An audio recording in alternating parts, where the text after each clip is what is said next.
Hey everybody, welcome to Old Roommates.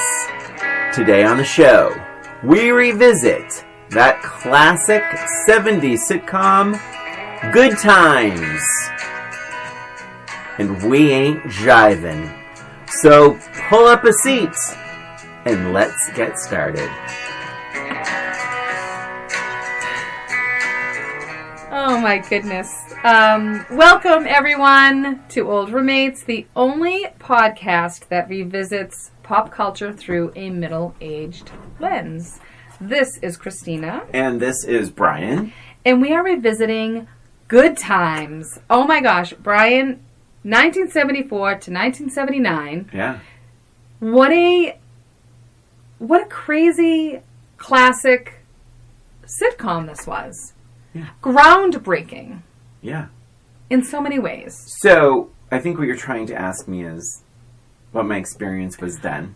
Listen to me. I think we need to just end this friendship right now. You did this last time. I do this all the time. Christina, last time you started talking about the whole cast of that whatever movie it was, and it was like you just tripped up the whole thing. It threw me off my game. Because it was interesting information. All right, so we're going to talk about then. Fine, talk about then. I'm sorry for a little bit of small talk. No, it is the structure of our show. Then, I effing loved Good Times.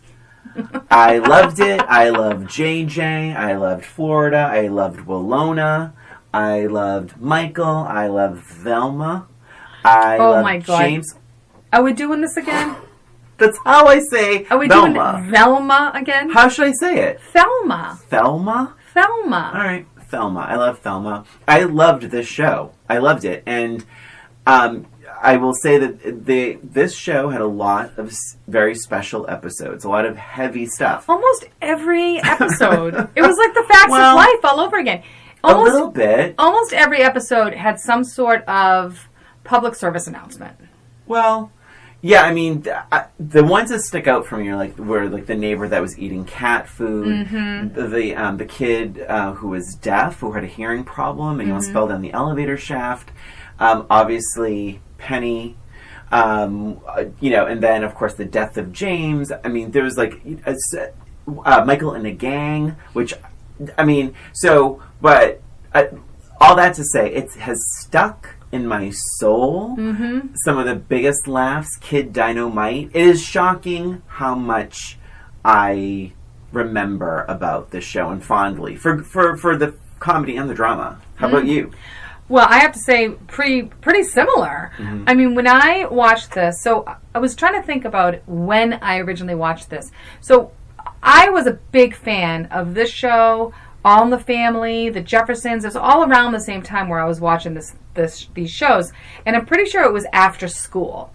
Like I know for sure it was All in the Family after school, watching it at 4 o'clock in the afternoon. Channel 56, maybe. I don't even think it was in 56. I think it was on channel 5 or 4, one of these major stations. Yeah. And I'm pretty sure that's how I watched The Jeffersons too. Although I think, actually, now that I'm thinking about it, I think The Jeffersons was more of a primetime show for me because it was a little later.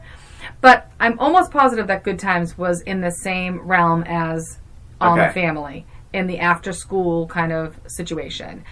But I really loved Good Times too. And it was really interesting for me because I will just say, where I was growing up, I had 99.9% of the people around me in my school were white, Caucasian people. And what I loved about this show as a child was it sort of gave me a peek into the life of people who were different from me. And I think it was good in a lot of ways, but it was also detrimental in a lot of ways because it gave me that sort of a different view of what it really was. And I think that that's part of some of the challenges that John Amos and Esther Roll had with the show, because it gave somewhat of a negative slant towards black people. And but for me, I didn't really think of it as a negative thing. For me, it was more, I was fascinated. I was like, this is so cool. I want to know these people. I want to know, because they spoke differently than me. They had all these different, they seemed so cool to me. So that was me as a child, kind of having this peek into this other world of mine. But you're right. I mean, these episodes were very powerful, and they stayed with me even more so now when I'm revisiting. I'm like, oh my gosh, I remember this scene. I remember this dialogue. I remember that outfit. Yeah. Yes. I mean, these things really, really stuck with me. And I loved the show. I adored the show.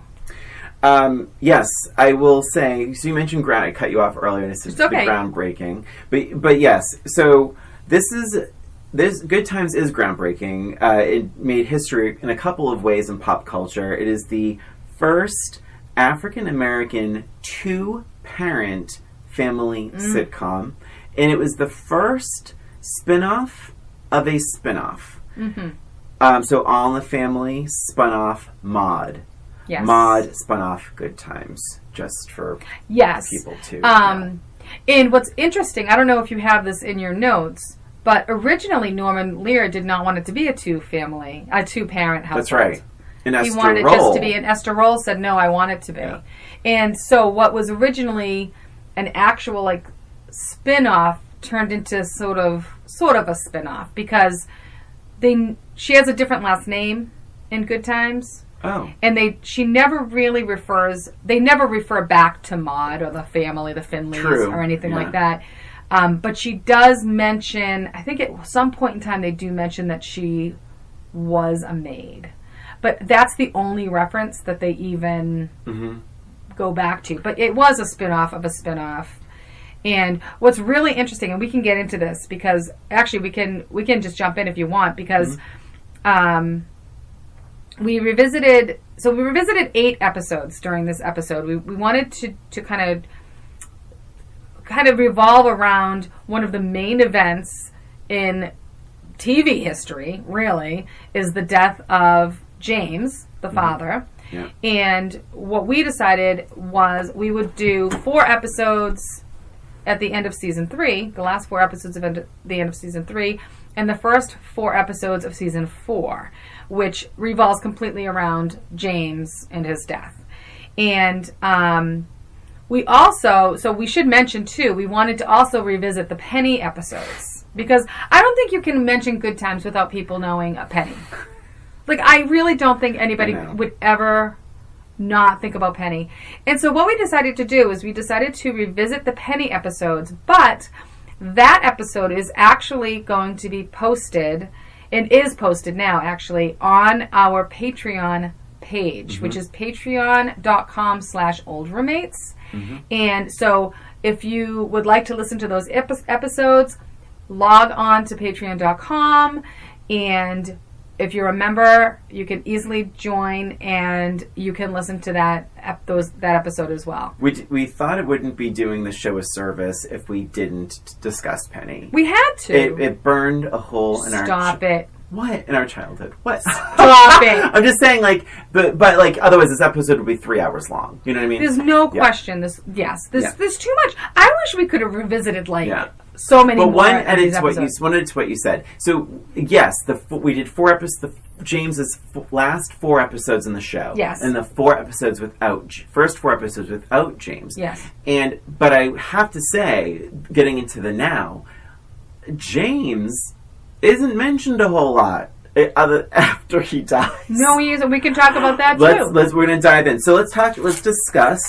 We don't have to go episode by episode. We can break it down into the James episodes. So episode 21 of season 3. I mean, wow, what a great episode. They're from the get-go. Velma. Am I saying it right? Just do you, Velma. Brian. Oh my gosh, she is so loud. Okay, can I just tell you? My biggest thing was everybody was yelling. Yes. But my biggest thing was Michael. He's so loud. Michael, the first note, why is Michael yelling? I'll tell you why. I can tell you why too, but you go ahead. You can answer. I hope we have the same answer. Well, I think because he's a theater. He's a theater actor. He's a theater actor. However, this is season 3. He should be back on. And he doesn't mellow either. Throughout all the episodes that we watch, he's always yelling. What's interesting about Michael, and you might have this as a note too, when they first cast this show, they thought he was going to be the stand-up. Did you hear that? Yeah. Because he was like an upcoming. Big he was in a Raisin talent. in the Sun. Just called Raisin. Just called because Raisin? in case we have some theater gays listening, it was the production was just called Raisin. Oh, interesting. In fact, I didn't know in the that. credits, in the first season, it said, what's his name? Oh my God! Michael. Please, no, the actor. Oh, Ralph Carter. Ralph Carter appears courtesy of Raisin. No. So because the show Raisin didn't want to let him go. Oh my gosh. But he wanted to do it, and they had to figure a way around his schedule. So Raisin said, "We'll do it, but give a shout out to the show." Yeah. So they thought that Michael's very presence on Good Times would be good for the show. Mm-hmm. I don't know what happened beyond that, but that I believe that was for the first 2 episodes of season 1 of Good Times. Interesting. So anyway, but yes, I'm noticing right away that he is just this big stage actor. Apparently, no one wanted to tell him that he's not really on stage. Because he just yells and yells and yells through this whole episode. Through the whole series. I will tell you, he was, even back then, my least favorite character. Interesting. Yeah, even back then, I was not a big fan of Michael. I don't know what it was about him. I think maybe part of it was he came across as very preachy. But that was his character. That was his character. Yeah. And did you know that... I know I have all this background... this is usually your bag. You probably have this information anyway. But they intentionally gave him that dialogue because they felt it was easier coming from a child than an adult. All this sort of preachy public service announcement sort of thing. Yeah, it's like it's not political really. I think you're right in that it's more of a public service. Yeah, it's like season, episode whatever 21. JJ could possibly have a venereal disease. So he talks about, how African Americans have a higher rate and they don't treat it as, they don't have the resources to treat it and things like that. Yep. Oh my God, we're just all over the place. I'm sorry, I'm super passionate. Well, we're not. About we are. this. And we're not. I mean, because but this is we were dropped into this. We were plunked into episode 21, season 3. Mm-hmm. By the way, this is on Peacock, the Peacock Pro or Plus, whatever. Yes, you have to have that. Yeah, the Pro plan. Not the biggest, not the most expensive membership, but like the $5 a month. $5 a month. Yeah. Well worth the $5, I will tell you. Just for Good Times, I thought. Oh yeah, just for honestly, I don't even need it for anything else. But I will say this: as loud as they are, as loud as Michael is, the audience is loving every second of it. But what is so funny? So you have Michael and Thelma yelling at each other, and then JJ walks out, and he's like, "What's all the racket out here?" And I lost it because it was he's right. There was a lot of racket out here. It reminded me of Family Ties because it just felt like they were really playing for the cheap seats. Like they're very loud and projecting their voices. I wrote it's shot like a stage play and it's acted like a stage play with the projecting of the voices.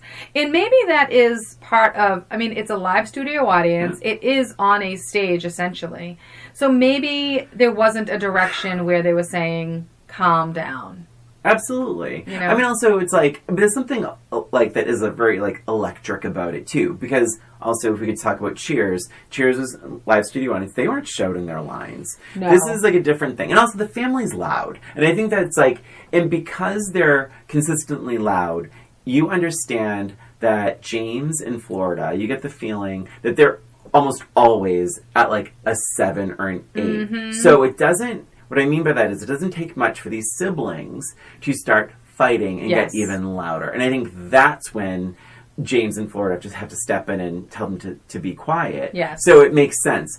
I did keep wondering wow, what do the neighbors think of this family? Right?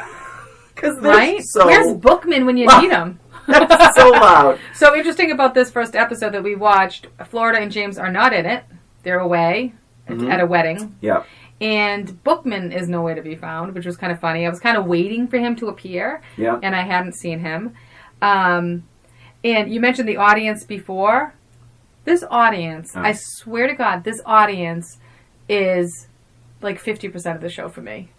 They are so invested in this show.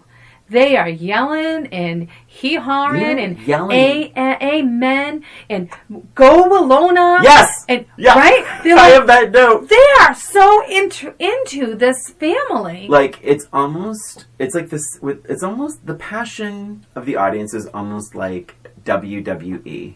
Like it's like they're yelling the names of the characters out. Like they are. Tell him, JJ. That's right, girl. It's amazing. And like they're yelling, and it's like, but it's like, and you can kind of see at times. Is it Bernadette? Naris?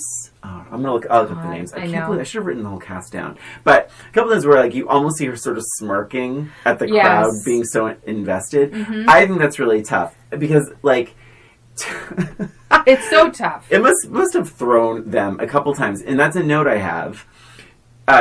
So in this episode, JJ finds out that he might have VD from this girl that he was with. Yes. And the actress, I didn't write her name down, messed up her lines at least twice. Oh, wow. And she just resaid them. Like, it was almost hilarious. At one point, she's talking to Thelma, and she says... but I'm married. I'm supposed to be married. And it's like,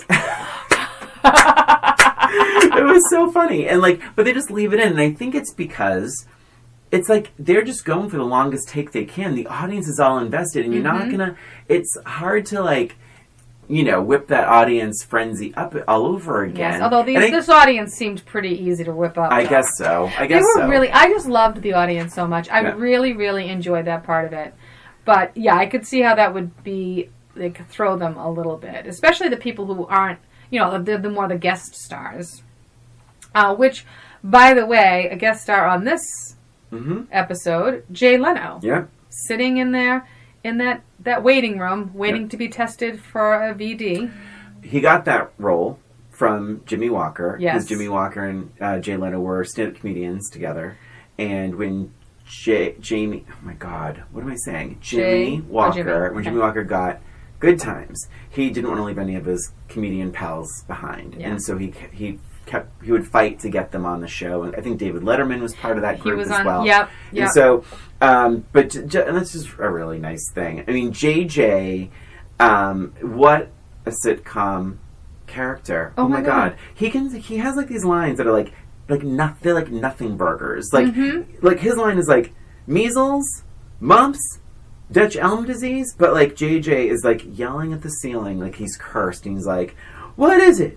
Measles, mumps, Dutch elm disease!" And the crowd loses their minds. So this crowd, I've never had a crowd like this before. It's amazing. It is so amazing. Jimmy Walker is naturally funny. He is just a presence. He walks in, and he doesn't even have to say a line. Mm-hmm. He just looks at the audience. They're like, "Yeah, go JJ!" Or they bust out laughing. He is just, I was right along with them. I was laughing right along with them. Like, he didn't do anything, and he's hilarious. Yeah, he is. When the phone rings, and he's like walking nervously to the phone as if the phone can see him. It's just stuff, and I don't know if that stuff is in the script or if I feel like it's just him. Yeah. I feel like this is stuff Jimmy Walker has brought to this role. Well, and he was never an actor. He was just a stand-up comedian. He wasn't a trained actor. Oh, I didn't know that. Yeah, they saw him. I believe they just saw him, but he wasn't an actor. He was just a stand-up comedian, and they loved him, and they just cast him because he was just funny. Yeah. Really quick, Thelma and Michael. I'm just going to keep doing it. You just do whatever you want. So Thelma and Michael both have really good moments with the whole the VD thing, because when Thelma finds out that the girl who may have given him VD is Marianne Thomas, she goes, "Ooh!" And then shortly after that, Michael is like figuring out what exactly is wrong. He's like, "Well, VD, you get VD from sexual." Ooh! Oh my God! It is so funny. It is so theatrical. It is so over the top, and yet it feels so specific how this family communicates. Yes. It is so damn funny. It's And by so the good. way, by the way, this was the first episode we revisited. Yes. And you're right. This is 3.5 seasons in. There is like, and you just, it's like, this is this family. This is They how are family. This Absolutely. is it. You This just is how they see it. communicate. This is how they laugh. Like, I know when we talked about family ties, we sort of struggled in the rewatch. That like they didn't seem super connected. Right. But the Evans family is just so funny. You just want to be a part of this family. You really do. I will say one thing I noticed that was kind of interesting. Did you notice the magazine that Michael was reading? No. So he was on the couch. He was reading Ebony magazine. Okay. And on the cover of Ebony magazine were the Jeffersons. Oh, I did notice that. Did you notice that? I did notice that, yeah. So I thought that was really interesting because Jeffersons, so they are all sort of related because the Jeffersons were the neighbors of the Bunkers. Right. Maud is Edith's cousin. Yep. Edith Bunker's cousin. And obviously Florida, we talked already, is Ma's maid. So somewhere, they're all in the same community. Yes. And the Jeffersons happen to be on Ebony magazine, Very which I familiar. thought was very, very cool Yep. to have that. And I was actually looking at it. I actually paused it and I was looking at it to see if it was a mistake. Do you know what I mean? Like maybe it was like just some magazine that they had, lying around, and I wanted to see if it said like Sherman Hemsley or anything, but it didn't say anything. So I'll just assume that they did that on purpose. Another funny moment. Thelma is on the phone talking to Florida, and Florida says they had gone to this wedding, and Florida says that she's like, oh, you guys, Mom caught the bridal bouquet, and Michael says, that's nothing compared to what JJ caught. And then he covers his mouth like, oops. Oops. It's like, first of all, that line is too long of a line to be shocked that you said it. Yes, you know what I mean? for sure, But it's yes. so funny, and like It is so funny. I And then- enjoyed Michael on the rewatch, but I can see what you're saying. I liked him better Yeah. now than I did The when first I was a time kid. around. Now remember, when I was watching it, I was probably about his age. Yeah, So I wonder if that had something to do with it. yeah. That could have very well had something to do with it. One line I thought was funny on this episode was Michael was, had this public service announcement he was reading in the book and saying it could be fatal. And JJ says, if Mom and Dad find out about it, it will be fatal.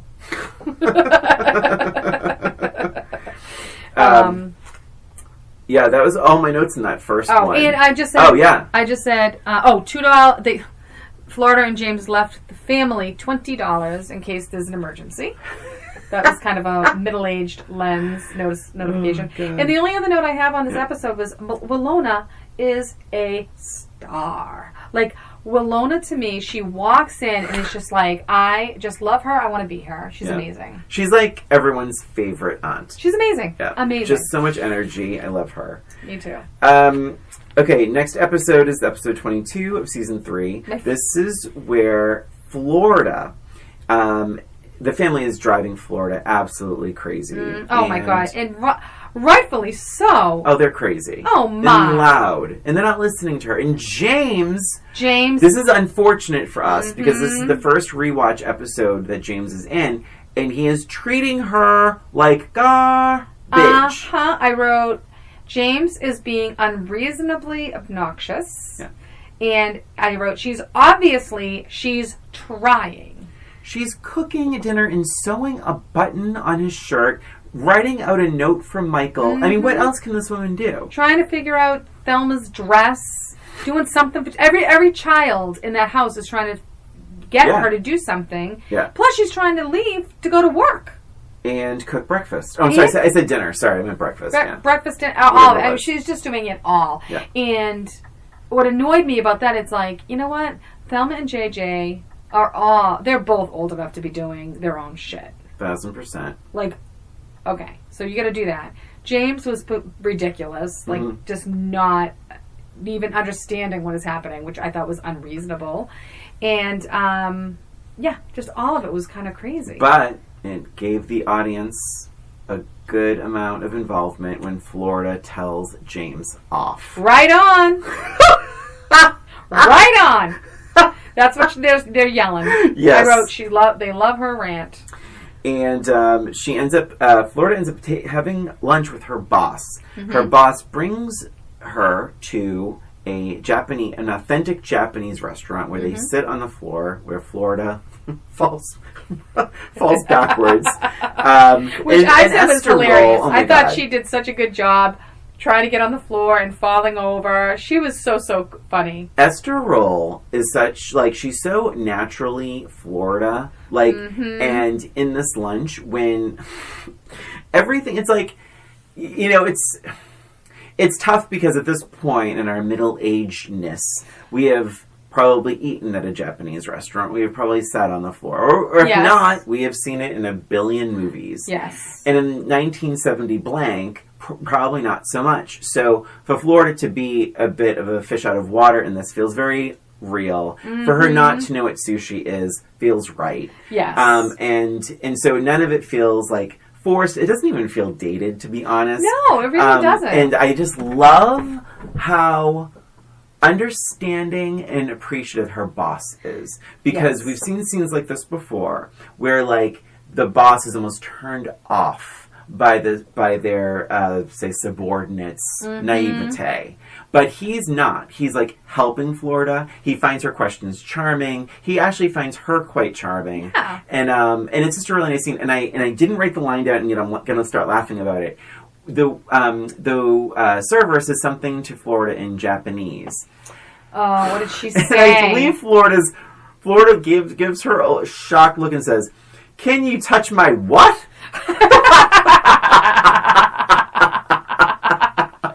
She's so good. She's so good. God. And what I really love about this episode, I didn't remember this episode as well as some of the others, but today, I think when you're watching this, you assume that the boss is hitting on her, and it's going to be some sort of sexual harassment thing, or whatever. But it didn't pan out that way. He was just a nice guy, a nice boss, taking her out because they were celebrating something, some achievement that she had, I think. And I really appreciated that part of it. Inventory. Yeah, some sort of some sort of something. But I appreciated that it wasn't just the same old, okay, now she's going to get, hit on and she's going to question it because her family treats her like shit. It didn't go that route, and I loved that. It just went a wholly different route. Because I think the end result is the same. Yeah. You get James becomes jealous, and the boss shows up and has the best line. I don't know if you wrote this down. The boss is talking to James and says, "Oh, we had a wonderful time once your wife got comfortable on the floor." Oh, really? Does it say what? Yes, in Esther Roll and James Amos, I just wrote, they're facial expression champions. I 100% agree. And the chemistry is off the charts. I said James. So, and this is hard to do because James somehow. John Amos. I'm sorry. What did you say? I said James. I getting confused. So That's John okay. Amos plays James. Yeah. Yes. James somehow is really charming and cute, even when he's being obnoxious. So I'm talking about the end, not when he was just being a jerk. But I loved when he was jealous, his expressions. And he's trying to be a hard ass by yelling, but also he's kind of childlike. It's all in the expressions. It's all in his facial expressions. And it makes him so lovable. Yeah. He's yelling and being jealous, but he's still super cute about it. It's crazy. It's crazy. I loved him. Loved. What else do you have for that episode? Anything? Nothing. Do I have anything else in this episode? That was quickie.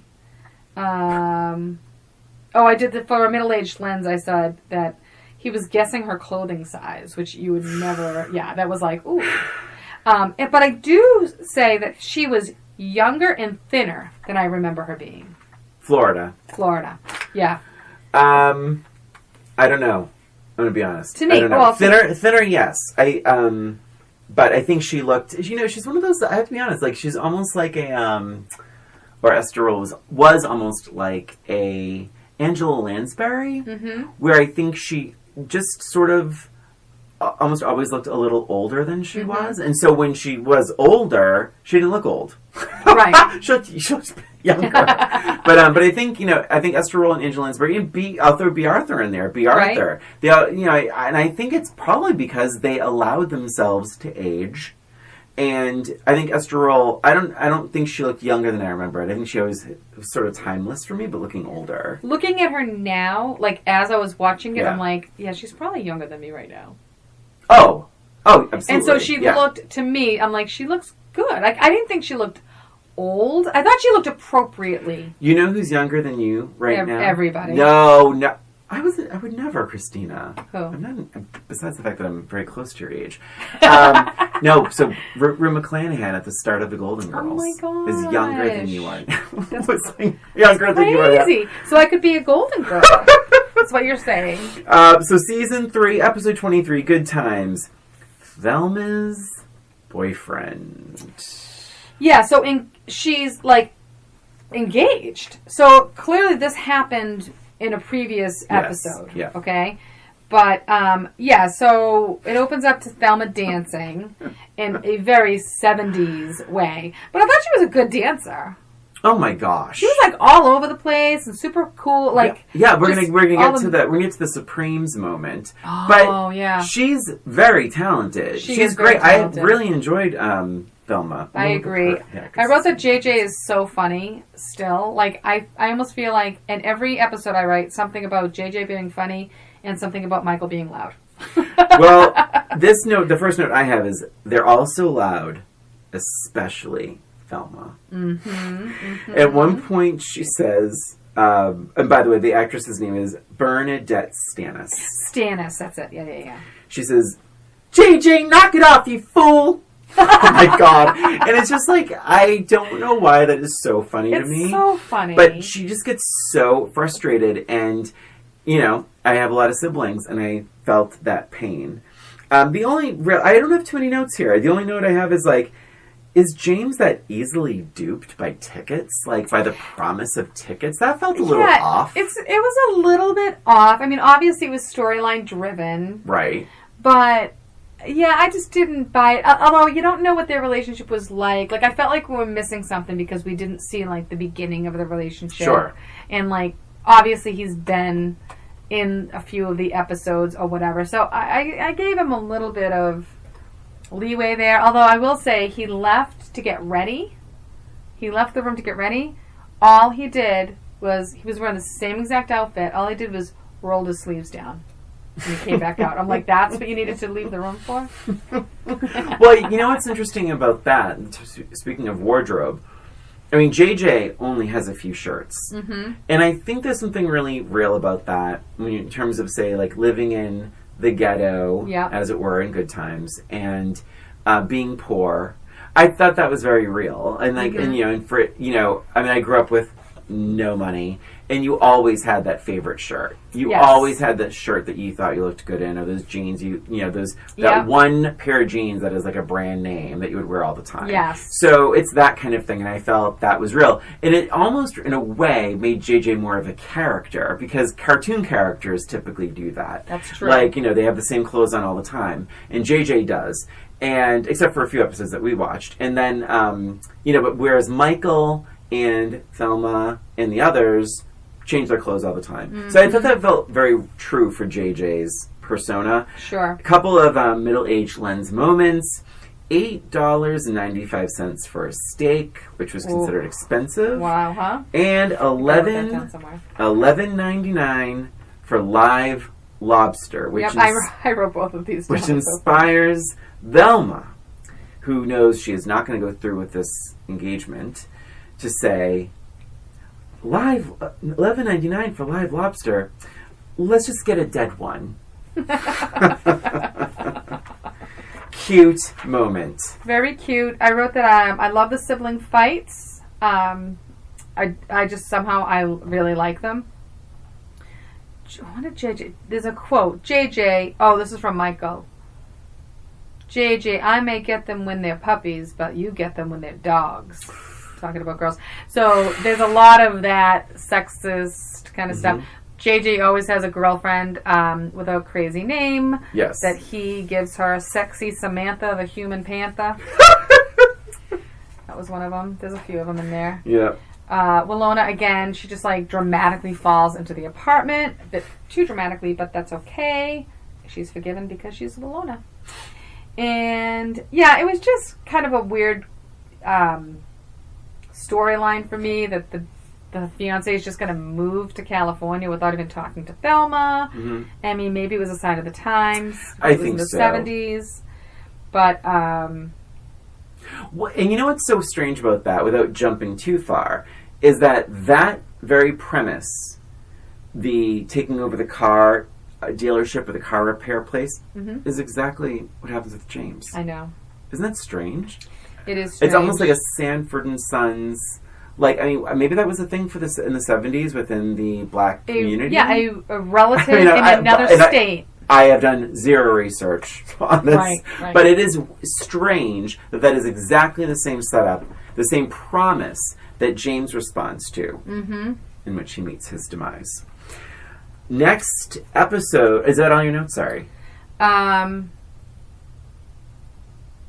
There's one that says the timing can be a bit off, and they wait for the audience's reaction. I don't know if you noticed that at all. Yep. So, I mean, I just noticed which that. I think is smart. Yeah. This audience is... I don't know how you can predict what they're going to do. They're crazy. That's why they didn't run up on stage at times.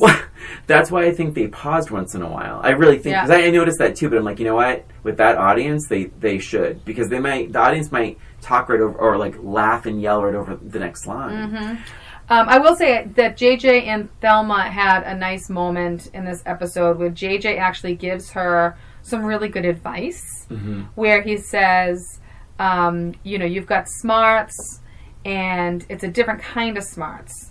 And maybe for you, it's just not enough. Because she was worried that he wasn't as smart as she was. And she was kind of questioning whether she wanted to stay with him. So he's like, you've got the book smarts and the ballet smarts, and he's got the changing oil smarts.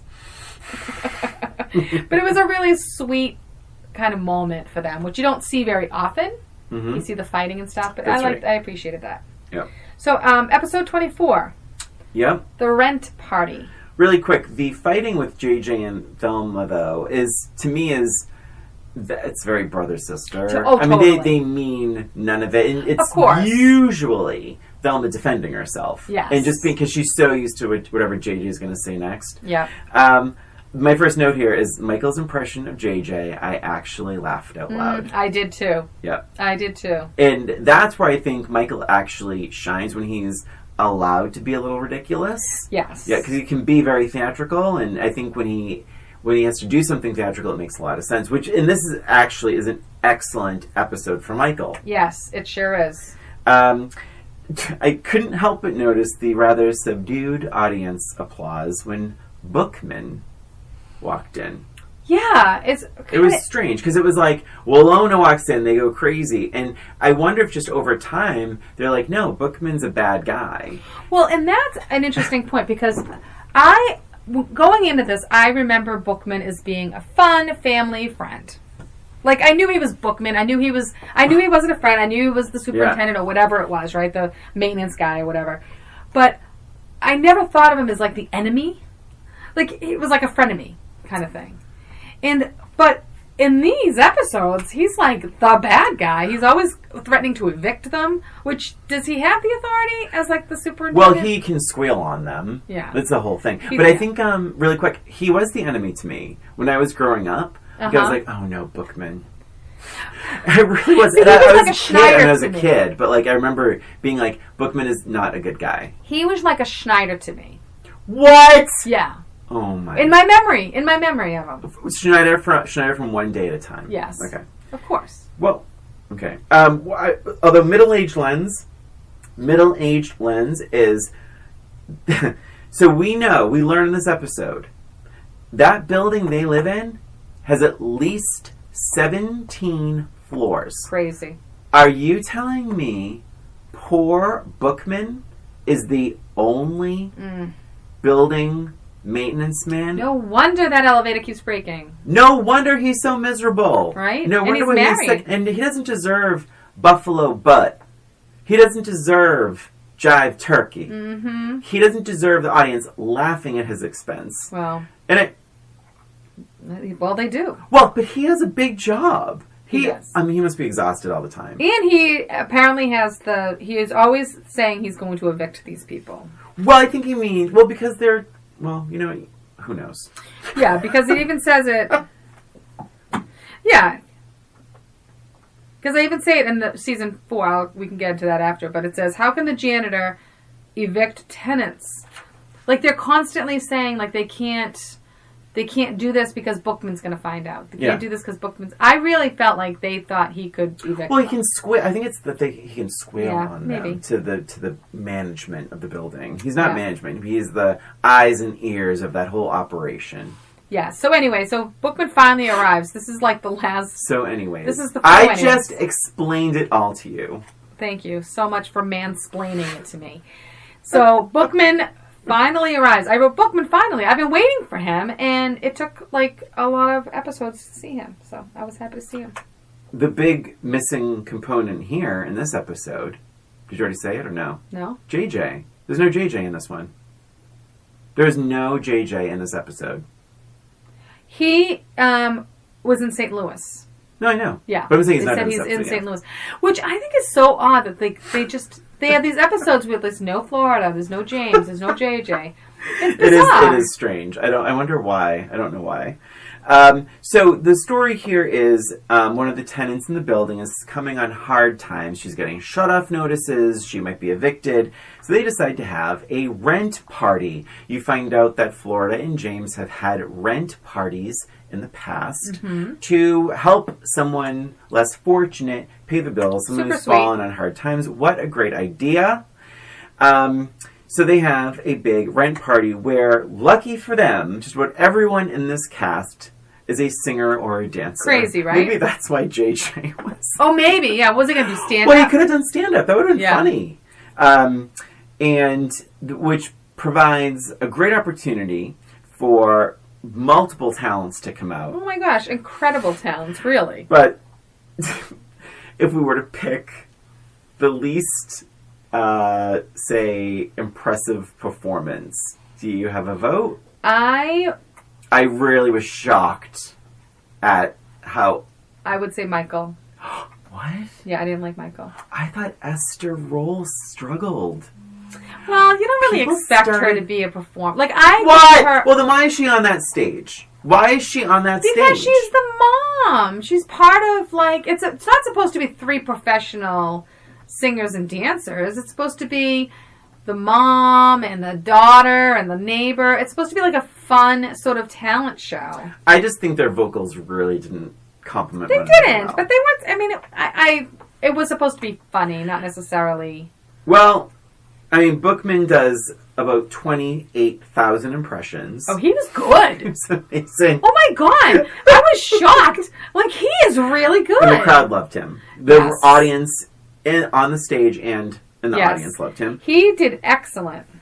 I did think this is the last episode of the season. I just thought it was strange that JJ wasn't present. I want to bring that point up agree. again. I thought that was very, very strange also. One thing that of note here is John Amos. James laughs, and as soon as he laughed, I was like, oh my god, that laugh. I remember that laugh. Well, I shouldn't say I remember, but when he started laughing, I remembered it. Yeah. That, like, it's like, oh my god, I miss his laugh. It brings back. Really, talk about nostalgia, right? It really does. Tipping his head back. Like, I mean, he was so good. I almost wish we'd watched more episodes with him in it, because I missed him when he was gone. But we're probably the only ones. He called him, I called Michael, he called his son, the pride of the projects. Michael Evans, I love that. And James is beaming. It was so, so sweet. How he was just beaming. Before Michael was even done with the song, James jumped up and started going crazy. Yeah. And Florida was like, James, you know. Yeah. But it was really, really good. And just a fun episode. It was a really fun episode. And everything worked. Everything worked. I thought, this is my jaded way of thinking, I thought the money was going to be stolen. 1,000%. Did you know? Didn't it get that feeling? They kept talking about where the box was. I'll stay with the box. You go on stage. They kept talking about it. I'm really like, that box is going to be missing. Yep, same. And I was like kind of thinking, oh, maybe Wanda's going to steal the box. Like maybe they'll find out that Wanda stole the box or something, right? The money was for her. So Wanda's the woman. She's played by Helen Martin, who is a character actor, and I just loved her. I thought she was like so funny, just as an actress. The character was a little bit over the top, but in every episode she was in, she's like kind of a recurring character. She was just funny to me. Well, how about also her dancing, kicking with her kicks? Oh my God, I know. High kicks, amazing. Yeah. She says, "I'm too old to marry and too young to bury." And with this episode, Christine, do you have any more notes on this one? The only thing I have is it's a rent party for Wanda. So Wanda can't pay her own rent, and they didn't tell it was for her. That's right. They didn't tell her because they knew that she was going to be too proud to take it. So she just is like invited, like with everybody else. So if Wanda can't pay for her own rent, why is she going to a party and paying admission? I think that speaks to her character of helping. I suppose, but I mean, if you really can't pay for food, no, but you know what?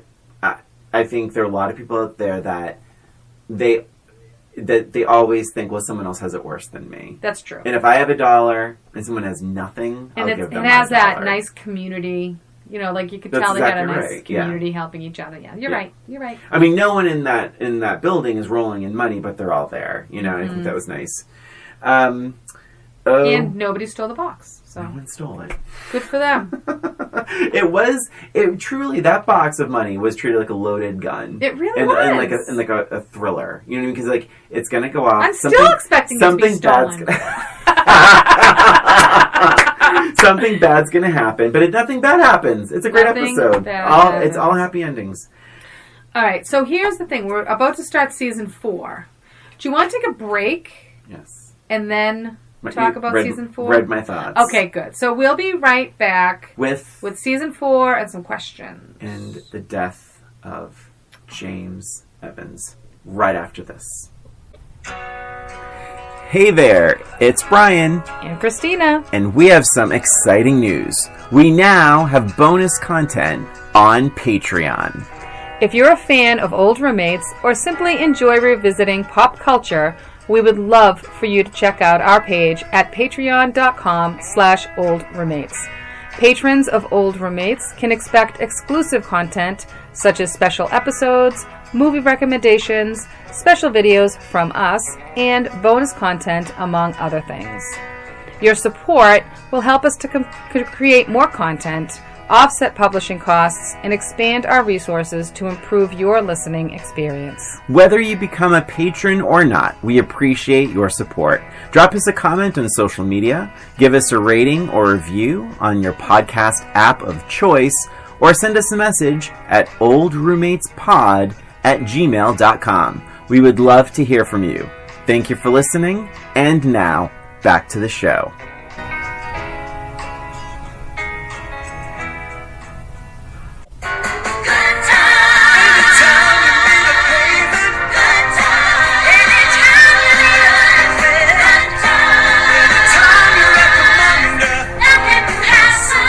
Look at me hustle, keeping your head above water, making your ways when you can. Temporary layoffs. Good times. Oh my god, hi kid. Oh my gosh. Anyway, we're back. We are getting down with the good times soundtrack. Oh my gosh, so good.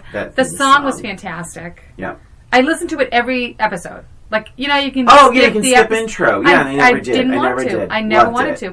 Although what's funny about this is the intro surprised me all the way through these episodes, and it came back during the Penny episodes, which we'll talk about when on our Patreon site. Yes. But the beginning, I remember the beginning with all of the clips of all of the actors, all the characters. Yeah, yeah.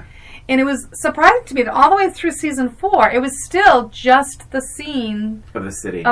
Yeah. I was so surprised. Yeah. Anyway, we are back talking about Good Times and season 4. And speaking of good times, I mean, wow, good times. Good times. It starts off with a lot of good times. It does. Where the only way this ever could end is with tragedy. I mean, this episode is so happy so positive. Yeah. So ridiculously upbeat. There's a party and everything else. So the family.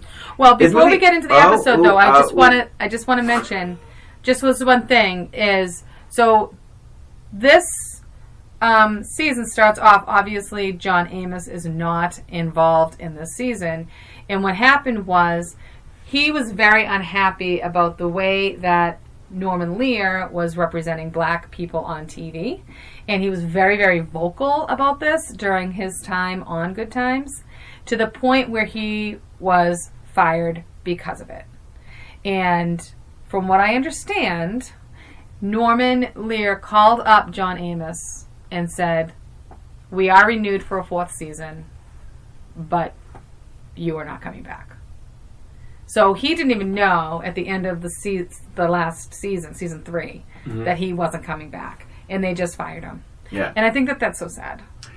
It is sad, and since we're doing like the behind the scenes stuff, I heard a slightly different version of what you said, but I think it's close enough. I mean, basically, it was like that he was complaining truly about the JJ character. That specifically is what was putting black people in a bad light. Is that JJ was just sort of a joke, and because Esther Roll and John Amos signed on to Good Times, which they believed would show real life for the black community, the struggles, the hardships, of course with comedy, but with messages.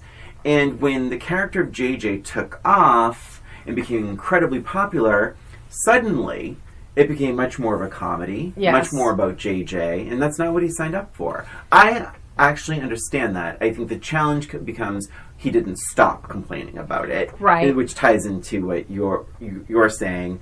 I want to quickly go over the ratings, the Nielsen ratings for this show. And before you go on to that, just for 1 second, I do want to say, yes, I've heard that same thing. I felt that Esther Roll left at the end of season 4, and from what I understand about her, she had more of a vocal disdain against JJ, and she was very upset that not only was he like this big star, but her biggest problem was he can't read, he can't write, he doesn't have a job, and he shouldn't be representing the black community. So I agree that they probably both had that same feeling about it. My understanding was that John Amos, John was more upset about the overall themes of the show, and like the poor, being in the ghetto and all that kind of stuff. But again, I mean, I could be wrong too. Are you suggesting that I'm wrong, Christina? We could each be a Where's my studio audience right now? Right! Oh, Ryan! So listen to this. So I took some screenshots from a variety of sources. Let's hear it. So Esther Roll was very vocal about her hatred of the JJ character. In a 1975 interview with Ebony magazine, she stated, quote, "He's 18 and he doesn't work. He can't read or write. He doesn't think. The show didn't start out to be that. But little by little, with the help of the artist, I suppose, because they couldn't do that to me, they had to make JJ more stupid, and so they enlarged his role. Negative images have been slipped in on us through the character of the oldest child." That's what she said in 1975. Yeah. John Amos was also outspoken of his dissatisfaction with the JJ character specifically, saying, quote, "The writers would prefer to put a chicken hat on JJ." Oh, yeah, that's right. "And have him prance around saying dynamite. And that way, they could waste a few minutes and not have to write meaningful dialogue." Interesting. So, and I think it's similar to the Michael J. Fox situation with Meredith Baxter Burney. It's like the supporting character is suddenly incredibly popular. And what do you do? And so you have to go with what the audience wants. This audience is very vocal. Oh, yeah. I think they like JJ, I'm pretty sure. Yeah, so they made a choice, and John Amos suffered. But let me quickly go over the ratings. Can I say one more thing about this? I'm sorry, just one more thing, and then we can go over the ratings. One thing I did read, and I didn't follow up or fact check or anything, but I did read that in Jimmy Walker's autobiography, he says that both Esther Roll and John Amos, neither one of them spoke to him outside of when they were in character. Wow. Which I think was so, that was bad. That was bad. Yeah. I don't know if it's true or no, not. I know, but I also heard, I think it was on, Mental Floss, that, the kids, oh my God. Ralph and Bernadette, that they didn't communicate much with him either. Just because he was becoming so popular. And allegedly, the actors that play the children were often in the tabloids. Oh, interesting. Or in, I shouldn't say that. Was it tabloids? And, those kinds of things, about the backstage stuff, and but also in I think even teen magazines as well. They were all quite famous in the heyday of Good Times. Let me go over. Do you have anything about ratings, Brian? God, because it's important. Of course it is. I think that the assumption with Good Times, is that the reason why it struggled in later seasons was because Esther Roll left. But when you really look at the ratings, it seems like people were more disenchanted by the lack of a two-parent household and the absence of James. And maybe it wasn't even just James. Maybe it was just the fact that there was only down to one parent. Because remember, it was a big deal that this black family on network television had two parents. That was the groundbreaking moment. So season 1, it was number 17. Season 2, it was number 7. Wow. Season 3, it was number 24. Okay. They switched the time slots around. It was one of those... Why? I know. Because Why it was because it was number 7. Remember they used to do that all the time? They did. All the time. It's where's my favorite show? Oh yeah, it's on a time that you can never watch it again. So season 3 ends at 24. Now James leaves. Season 4, it's at 26. End of season 4, Florida leaves. Season 5, it goes from 26 to 55. Oh my gosh. From season 5 to season 6, it goes from number 55 to number 91. Oh my gosh. And gets canceled. Well, yeah, I think at 91 it probably how many should. shows were on TV then? But I know, how did they get to be 91? This is before cable. Seriously, I had 7 channels. Oh my Lord. Crazy. That's surprising. Quite the job. And it's sad because I think the actors are committed throughout. I would have thought season 5 would have done better. For some reason. I know Esther Roll wasn't in it. But Willona gave it her all. Was so good. Yeah. So, I don't know. That is Janet Dubois, right? Yes. That's right. So, okay. Part 1, it's called The Big Move. Part 1, their family is moving to Mississippi. James has got half ownership in a garage in Mississippi. He is going ahead of the family to get things in order. The family, for some reason, is relying on telegrams. So bizarre. Is that weird? Is that how people communicated? Is that the email of... It was the email. Why couldn't we call? Well, what's really funny, and I'm skipping to the end of the episode for a minute because they're reading all the telegrams. They receive a telegram from their downstairs neighbor. Do they not have pen and paper? They can't just slip a note onto the... Did they get their phone disconnected? No. It's not explained. No. Michael is on the phone with his little friend. Oh, that's right. That decides that, they love each other. So it's the same deal. Very funny, though. Very funny with the telegrams. It's so bizarre. I don't understand. Maybe to give Florida that moment. But so JJ has a line that did not age well. Okay. It's about earrings. He walks in bald-headed, which is fake. It's a bald cap. Yes. And with an earring.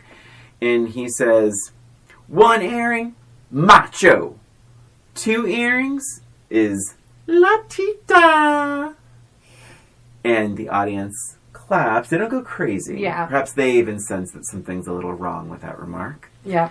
Even in the 70s. Florida has a great line, which is completely true through my middle-aged lens.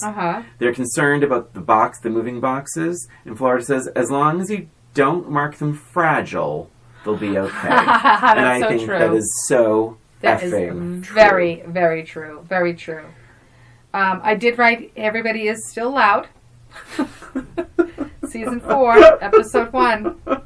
Still loud. Michael gets a phone call from his 14-year-old friend, and they want to meet. And he comes back, and he says, I am not leaving because I am in love. And the family could not give a rat's ass about Michael's feelings. I thought they were so, it was so mean to him. But here's the thing. Don't they cut to a commercial after that, after he says that? Maybe. I think they did. And I was like, wait, really, Michael? You think your family is going to not move because you have a 14-year-old girlfriend? I'm not leaving, okay. You sure? Sure you're not. Good luck with that. If you don't want to come with us, that's tough. My big question, why telegrams? And honestly, my only other note is we regret to enjoy. And this one's from James. We regret to inform you that your husband was killed in an automobile.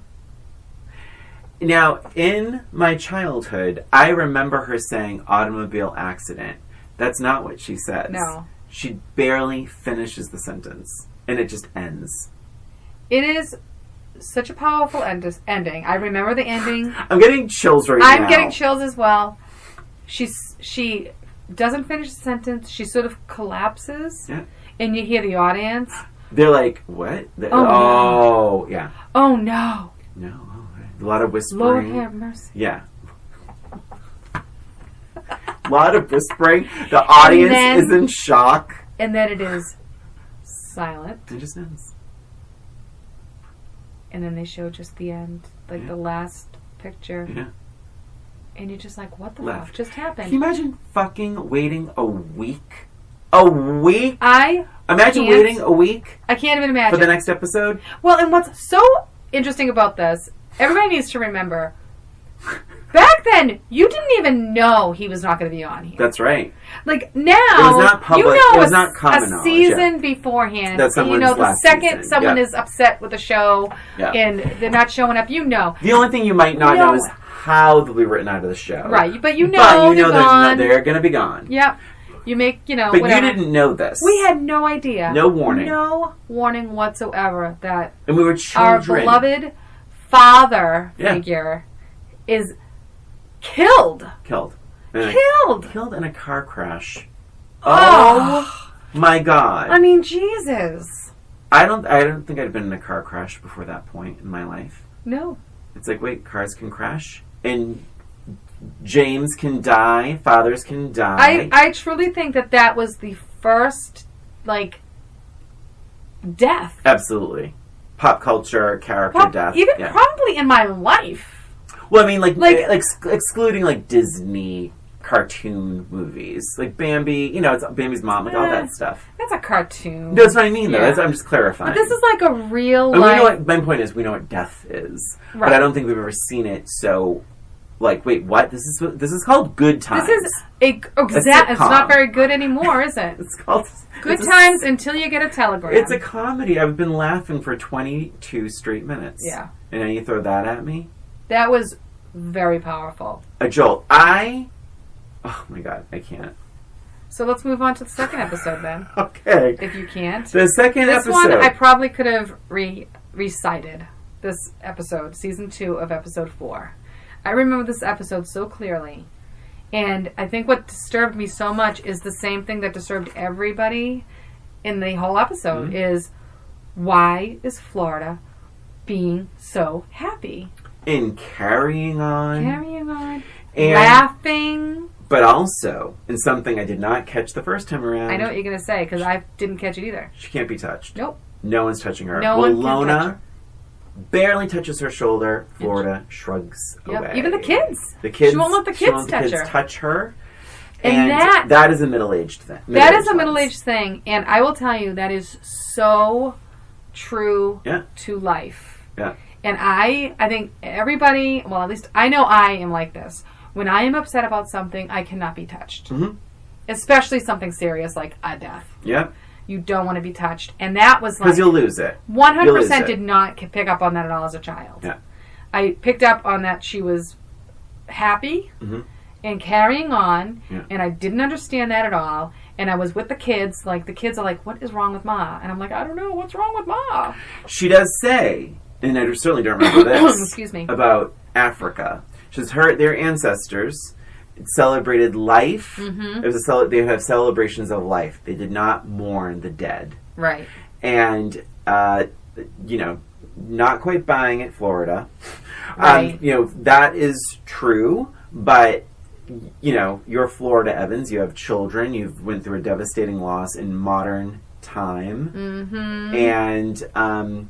And no one's buying it. No one is buying it. But the subtle shrugs of human touch, I certainly didn't notice when I was a kid, but it's all I noticed now. And what's so good is that you see, like, Janet Dubois, who plays Walona, like, her face. And Walona's so sharp that she knows exactly what's going on, and she's not going to press it. But she asked her, like, a million times, are you okay? What can I do? Flo, let up. I have said this before on this podcast. I do love when characters make each other laugh. Yeah. And one of Walona's many powers is always being able to make people laugh and smile. And, and I think with Florida just trying to get Walona out of the house at the end of the party was such a jolt. Like, to me as a kid and to me as a grown-up now. Yep, 100%. 100%. And the way she treated the kids, I didn't catch when I was younger either. But, I mean, she really did not sympathize with them. And that, as a middle-aged, in a middle-aged lens, I can't imagine ever treating, like, Emily like that. Even if I felt that way, I would still turn around and be like, I understand how you're feeling, Emily. Like, I would still talk to her about it. So I noticed that about her, but I didn't notice it when I was a kid, which is kind of funny. Mm-hmm. I mean, I can talk about this. I was at a brunch not too long ago, and one of the people, it was a group of us, and one of the people at the table said, before we get started, I want to hear how everyone's pets are doing. And my cat had died recently. Oh. And I'm like, just hold it together. And then my friend who's sitting next to me, like grabbed my arm and started, like, just sort of talking, like, giving me a compliment about, like, taking care of my cat. And it was like, and that's when I was like, oh my God, I just can't. And I just started, like, basically borderline bawling at brunch. Not a good look. But it was like, but I think that is, like, that's just human. It's like, it's like, I'm already there. And if you are nice to me, I'm going to crumble. Yes. Yeah. But that. And speaking of, I was a crumbling mess with this whole episode while I was watching it. I'm not even kidding you. The whole episode? Almost the whole episode, because I knew what was coming. Yeah. And I think having gone through a personal loss, it was affecting me so much more. It was almost that anticipation of that moment. I'm like, oh my God. And noticing her mannerisms and noticing her not wanting to be touched, that really, really hit a nerve for me. Yeah. It was really well done, too. Yes, it really was. Yeah. Very relatable. Let me see. I'm not even looking. Wanda fake crying was kind of annoying. That was weird. Yeah, it was. I think she was obviously in there for some sort of comic relief. Yeah. But it didn't really work. Mm-hmm. My last note. No hugging, especially no talking about it. I'm fine. So polite. Calls Mr. Bookman. I did laugh at all the hams. Yes, that was great. That was funny. I will say, I got a little emotional when, I don't remember who did it, but someone gave Florida a check and said, be strong, sister. Yeah. And I was like, oh my God. It was the guys that James worked with. Yeah. You have to be honest, I don't think I understood every word they were saying. Did you struggle a little bit? I think it was an audio thing. I think it was too. It was like they were too quiet on the mic or something. It was weird. I did have a thing that said, like, everybody was singing, dancing, and laughing, and I thought that was a bit insensitive to the children. oh, like the jive guy with like the sunglasses and dancing. Yeah. I'm like, what's that? This is it's a celebration. It's not quite a let's not it's like not I a mean 70s, you can celebrate it's not a disco. It's not a disco. Yeah. So that was season 3, episode 22. But we're leaving out a very important part. The punch bowl. Well, I'm leading up to that because that's obviously the big thing. I will say there was a moment where they brought beer, and I don't know if you noticed this, but one of the beers dropped on the floor, and the guy picked it up and he opened it and it sprayed, and like everybody around him was like, "Whoa," that kind of thing. But I think that was improv. Like, I don't think they planned to drop the beer and all that kind of stuff. So I thought that was funny, and I do think that he was surprised when he opened it. Like, I think he was an actor, and he was doing what he was supposed to do, and he picked up the beer, and he knew he was supposed to grab a beer, so he just had the beer, and he opened it, but I don't think he realized it was going to spray. So that was kind of funny. And then, again, with the JJ as the voice of reason was kind of interesting. Mm-hmm. With talking with the kids, saying, he was just like the voice of reasoning. I forget what he actually said, but and then the other thing was Florida gives the wino a bottle of wine. He's like, here. I thought she was going to give him a ham, and she gave him a bottle of wine. Like, I get it. That? I think I get it. I get that. I don't think that was very respectful. Or responsible, rather. Well, I mean, but we don't... I mean, this is also the 70s. I mean, I don't think we were all so connected to, like... True. What's wrong. It was more of a joke, really. The wino was like a joke. In the 70s. In the 70s. Oh, I see what you're saying. Yeah. But, yeah, knowing what was about to happen, I was bawling my eyes out. And Brian, why don't you talk about what is about to happen at the end of this episode?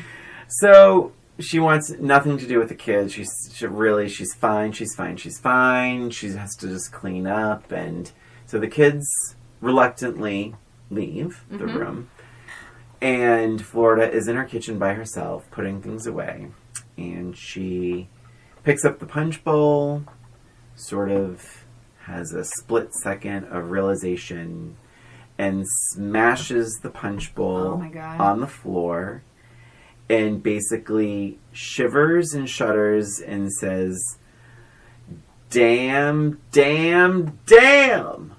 And starts crying, and the kids all run out and hug her. And that's it. And then it ends again. Again. Oh, God. Silence. Oh, my God. Oh, my God. PTSD. We experienced several episodes of silence at the end, and it's just as effective every single time. Yeah, it was just unbelievable. The audience was completely shocked. Oh my God, that is one of the most powerful moments in television history. Yeah. In fact, I was typing in Florida Evans, and I got to Florida E, and the first thing that comes up is Evans, damn. Because it is jolting and scarring, because you have grown up with this character for 4 years, 3 years, 4 years. Yep. And she is the matriarch. She is strong. She is fierce. She's a fighter. You're almost buying her detachment and her strength. And she's a mom. And I don't think you can watch moms and be like, well, she's like my mom. She's like my mom. Like my mom, whatever. And all moms are the same, and da-da-da-da. And you're a kid, and you just think that that's how life is. And you realize that moms are vulnerable. Moms cry. Moms have emotion. Florida is not as strong as we thought for all these years, whether on Maude or on Good Times. And she really needs help. And to let this out. And as a kid, it scars you for life. I think it makes really. I think it made me look at my mom differently, truly, as like a fallible person. Is that the right word? Yeah, you actually have feelings? Yes, it's like, you can sort of, because in some ways, almost like she sort of like misjudged her emotions, and like, but it was that is some real PTSD, like some sure pop is. culture PTSD for sure. That stays 100% with you. It did. Yeah. It really did. Really did. All right, so let's move on. And something that doesn't stay with good times is any recollection of James. Yeah. No, we're done. You know what? Exactly. Episode 3, we're done. set. We are fully grieved. Yep, There's all not a done. single mention of James. This episode is about JJ and the older woman, is what it's called. This is 1976, season 4, episode 3. Rosalind Cash plays a teacher of Thelma, correct? And this is important because Rosalind Cash, who is no longer with us, she died in 1995 at the age of 56 Oh my from gosh. cancer. Rosalind Cash, any Golden Girls fan will remember an episode called Mixed Blessings. In 1988 on the Golden Girls, there's an episode called Mixed Blessings. Rosalind Cash plays, guess what, an older woman in love with Dorothy's visiting son. Do you remember this? I remember, yeah. Rosalind Cash is black. Dorothy's son is white. And there's a myriad of problems depending on who you ask. Some people say the problem is the age difference, because she is an older woman. Some people say the problem is that this... She spent her whole career as the older woman. But truly, really. And I'll tell you this, I think she's incredible. I think she's incredible so in good. that episode. I think she's incredible in this episode. Yeah, she's really good. She's really good. Thelma, however, was a bit annoying in this episode. She's trying to impress the teacher, her professor, I guess. Yeah. She's running around. Her voice is grating. She's high-pitched, whiny, screechy, completely over the top. I'm like, what the... Calm the hell down, man. What are you doing? It's crazy. And then the teacher comes in and looks at JJ like I wrote a pariah. Like, what? She looked at him without even having a conversation with him. You are leaving, Christina. You are doing our listeners a disservice. She sees his art, and she sure does. She sees with the art. Multiple works of art from JJ. Yes. She's really interested in his art first. I think that's an important distinction. That's true. That's an but important then he walks distinction. in, and she's just like staring at him with like these "I'm going to have you" eyes. Those are just her eyes. Those are just her eyes. Okay. Well, what was missing for me in this episode was Thelma's reaction. Yep, completely agree. Wasn't that strange? I kept thinking, oh, she doesn't know? Is they not telling her? Like, it was weird. Like, she was so over the top about this teacher, and now the teacher is, like, involved with her brother, yet we have no reaction at all from Thelma. But I thought, but to me, I was like, did they keeping it a secret? But no, because Florida knows. No, they were right, yeah. My note is, I found Florida to be kind of rude. I wrote, Flo, a bit rude. I wrote, Florida's a bit rude.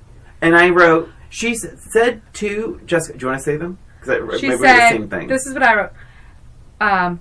Or are you drinking Kool-Aid these days? Yep, that's what I have too. Do you have the other one? About her age? No. But I did have her, I have Jessica's reaction, where she says, in a very, like, such a sane thing to say, why don't we just talk to each other, not at each other? That's right. I mean, that's so smart. And it's smart. I don't expect Florida to be like this. Like, what the hell? Also, too, Florida, it's just unnecessarily rude. It actually doesn't even quite feel... Like, Florida would have a concern, but Florida would be a little... somewhat diplomatic about it, I think. So. Yeah. A little more grounded in it. Yeah. But again, like, the other one I have down is, she's saying her age, and she's like, I was going to say 37 as an insult. Yeah. It's just not necessary, Florida. Yeah, no, it's not necessary at all. Here's the thing where I wrote down, I love Jessica's sofa. I thought the sofa was very cool. But the thing is this, JJ, when he finds out that Jessica is ready for so much more because she's older, he starts listing why his family needs him. Yep. I thought that would have been a perfect opportunity to mention James. Okay, so I can't walk out on them like this. Christina is showing me her notes. These are my notes. No mention of James. At all. Perfect opportunity to talk about James. the man of the house. Like how he's the man of the house now. This is episode 3. My family needs me. My father just died a week ago. Mm-hmm. Oh my God. That doesn't cross his mind? Yeah, no. It's that really, is really, bad really writing. strange. Bad writing. And speaking of bad writing. Let's hear it. So they basically break up, or JJ basically breaks up with her and says he's not ready to like move in with her. And he says, I haven't found me yet, which was fine. And then he says something like, oh, well, we can still get dinner. And her line, pizza isn't in my diet anymore. Ooh. I mean, come on. That was my last note. But yeah, that was a little bit strange. And they were in love after 4 days. You know I have an issue about this stuff. And she's ready to move in with him after 4 days. You know, she is a learned, mature woman who knows what she wants. But one thing I will say that I appreciate about this episode is it ends with her, not with JJ. Oh yeah. Yeah. I like it. She is saying goodbye to him. The door's open and she is standing in the doorway watching him leave. And it ends on her face, not on JJ's leaving. And I thought that was nice. I think it gave that character a little bit more respect. Because there's nothing wrong with her. There's really nothing wrong. She moved a little fast, but there's nothing really wrong with her. 4 days? In your opinion. 4 days, and you're going to ask someone to move in. I'm not defending it. I'm just saying this is what this character moves through life. I'm just saying it's not. I think it's more than just my opinion. She's an artist. She likes what she sees, and she's. And I love how she tells JJ, "Please let your mother know this was your idea." Yeah, because she didn't want Florida to be right. Because she didn't think that it was, right. Yeah. Yeah, because I think Florida the accusation was that she would use JJ and dump him. Or that she would fall out of love with him or whatever. Yeah. Any other notes? That's it for that one. Which brings us to our final episode. Our final season 4, episode 4. And this is called Michael the Warlord. Really quick, remember this, you mentioned this earlier, this episode. I remember this episode. I do too. Like, so much. It was an incredible homage. Like the trash bags, the baseball bat. From the second he walked in with the coat. God. I remembered the coat. I was like, oh shit, he's in the gang. But you know what's funny? The episode is called The Warlord, so I knew. But it is, yes. Yeah. But you know what's funny is there was an episode, I did not watch it, but when I was looking through, when we were talking about what we wanted to watch and things like that, one of the episode synopsises, I think it's probably in season 2, either 1 or 2 probably. JJ, it's the same type of thing that they want JJ to join a gang. But I don't know how that worked out. But I thought it was kind of funny that now that Michael is. But yeah, I remembered it very, very, a lot of this episode as well. The big shocker here is there actually, I'm going to say 1.5 references to James's death. Oh. Did you catch it? I did not. Here's the 0.5. I'll start with the 0.5. Okay. Florida has to borrow a punch bowl. Oh, no! I love that so much! So Alona brings her punch bowl, which looks exactly like the one Florida smashed to bits. That's amazing. It's so wild. That is a great reference. At one point, when everything's out of control and Mr. Peanut, that whole thing with Mr. Peanut is hilarious when Florida's like, it's up to the parents to control their gang kids. Audience goes crazy, right? But guess what? Michael has hidden his gang jacket in the stove and starts to smoke, and they pull out his gang jean jacket. Yep. It says the Warlords right on the back of it. Warlords right on it, and the Warlords are the ones that beat that kid up. They're the ones that put that kid in the hospital. Yep. That's why the phone rang. And Mr. Peanut throws it in her face. I loved it. It was so damn amazing. Funny. And the audience claps. Yep. So it's like, pick a side, audience. Yeah. Because they were all on Florida's side, and they're all on Mr. Peanut's side. And then he says something along the lines of like, this is important to the episode. He says, with a baseball bat, that's how we're going to control these streets, get our streets back. Now, here's the thing. when Michael and it's all out in the open and Florida's really stressed out, and Florida says, "I wish James was here." Well, that's Thank God. That's a good reference. Thank God. But doesn't JJ say something? Because I have written down here, JJ's the man of the house. What Dad would do. Does he say that? Oh, he does say that. So that's 2.5 So references. 2.5 references. Punch Bowl, JJ, and So Florida. finally they were acknowledging that there was a James So, in the family. it's glaring from that other episode that he wasn't mentioned. Michael is so subtle about being in a gang Ah! during the whole conversation. I mean, he might as well have been like chewing on his fingernails. Like he was so ridiculously obvious, walking back and forth. Oh my God.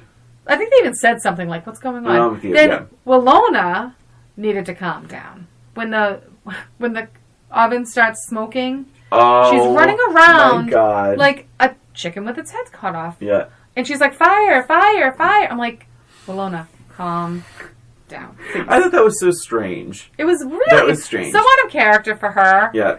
And then who was it? Was it JJ that said, "First we're picking cotton, now we're cooking it"?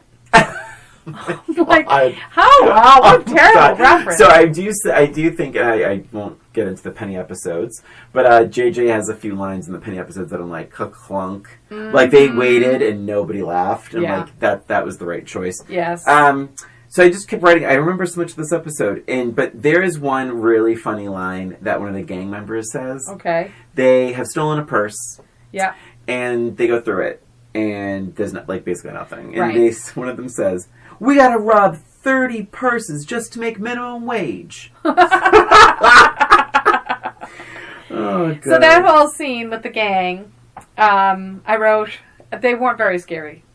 I didn't feel But like you they know were very what? scary. Here's the thing. As someone who's been bullied in my life, Yeah. if I were to look back on those, I'm using air quotes here, on those bullies, I'd probably laugh. Yes. And I mean that. But they're scary when you're their age. Well, And also, there's a number of them. Yeah, there's a few. You're one person. I wrote the orphans and Annie were scarier. Christina, I think that's harsh. It is a little harsh, but I think it's kind of true too. And then, what did I say? I hope he don't like me. And then the audience laughed. It was an inappropriate response for the audience to laugh. I don't know. It was with the band. It was the band. Oh my God, with the gang. And they said something like, "Oh, I hope you don't like me." And the audience laughed. And I'm like, "Oh, that wasn't the right response." But I will say, I remember a lot of this episode. Yeah. With that last scene with Florida coming down there. With the baseball. And when, not only that, but when they notice her ring. Yep. Oh. And the pit in my stomach, I'm like, oh my God, they're going to beat up Michael's mom. Oh, no, I just thought they were going to steal the ring. Oh, they were going to try to steal the ring. That was, Yeah. That was a big part too. But I'm like, oh my God, get the fuck away from that ring. That's James's ring. That's right. But oh my God, And pit in my stomach. But she can handle herself. Oh, yeah. But my point with the baseball bat is important because it's what Mr. Peanut says. Yes. So she is doing what her enemy in that debate said to do, and it worked. Although my argument would be, I mean, one battle doesn't win the war. I think, and in fact, to be honest, I think that would almost create more problems for Michael if his mama, they would be like, your mama has to defend you with the... Perhaps, but you have to remember that Michael kicked the other kid's ass. He sure did. He's proving that he can beat this other guy up. So it's not just his mother coming to the rescue. Yeah. He fought the, king warlord or whatever it was. He fought him, and then the other kids were going to jump in to kind of, help him out. And that's when Florida grabbed the bat to say, no way, And so I think that in a lot of ways that Michael really proved himself. Yeah. And that he can just walk out. It wasn't just Florida protecting him. Yeah. He was, just protecting himself. Stood up for himself. I hope you're right, Christina. I hope you're right. I guess we'll find out. So, oh my gosh. That was it. Now it's time for questions. It is time for questions. But I will quickly remind people, if we did also revisit the Penny episodes. Yeah, there were four episodes of the Pennies, the Penny in Danger. And And that'll be on our page. That is currently on our Patreon. Yeah, it's on our account. Patreon. Yeah. Patreon page. Okay, so I have a true match game question. Okay, good. I have an FMK. Cool. One moment, please. We want to get our things ready. Sounds good. I will do the FMK first because they seem to be quicker.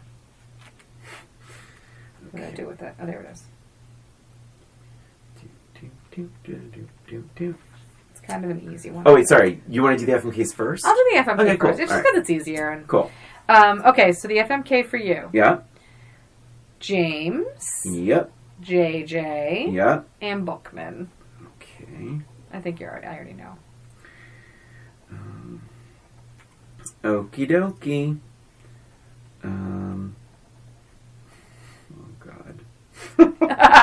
Oh, this is tougher than I thought. It is a little tougher Between now. two of them, obviously. Maybe not obviously. Okay, I think I feel good about this. I changed my answers, but here's how I feel.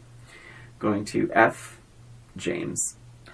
Wow. I'm going to marry JJ. Okay. And I'm going to kill Bookman. I think being married to JJ would be absolutely hilarious. And I think he can take a joke and he can give a joke. And he's a funky, fun dresser, and everyone loves him. Interesting. Yeah, and I think he'd He's be a good really artist. fun at parties. I mean, he's he a good can't artist. read or write, and he can't hold a job, but But he's the chicken. He delivers chicken. that's true. And then James is he's really a sexy man. He is a handsome man. Yeah, you're right. And to be honest, I didn't like the way he talked to Florida most of the time, to be honest. I'm just a little too like, you are the woman, so my shirt, like, that's...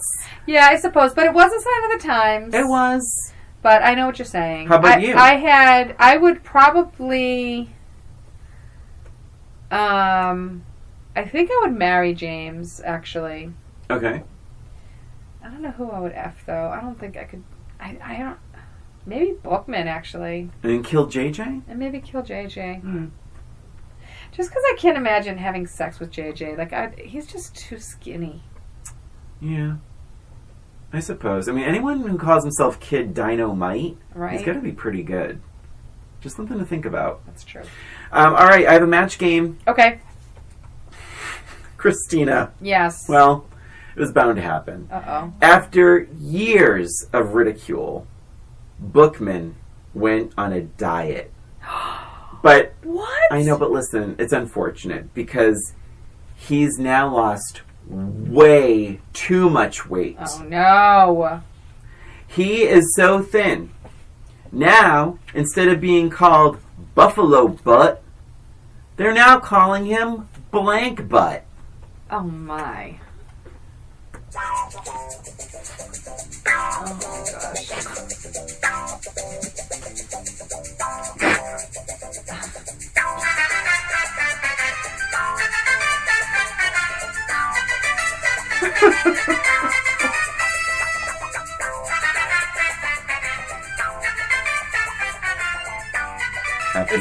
This is really stupid, but I'm going to do it anyway. Okay, after years of ridicule... Actually, I'm going to go with my first... Bookman went on a diet.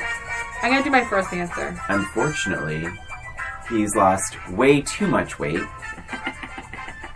He's so thin, instead of Buffalo Butt, they're now calling him Blank Butt. Okay.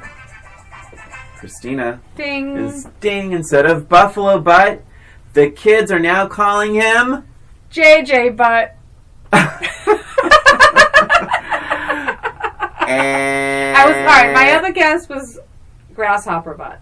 Oh, cute. I put Giraffe Butt. I tried to say like the wild animal kingdom. I was just trying to think of the skinniest thing I could think of. I know. And originally I was thinking JJ, but then I'm like, well, I was thinking like grasshoppers are very skinny. Oh my gosh. Oh my gosh. So remember, if you guys are interested in listening to more about Good Times and the Penny episodes, they are on our Patreon site. Patreon.com/oldroommates.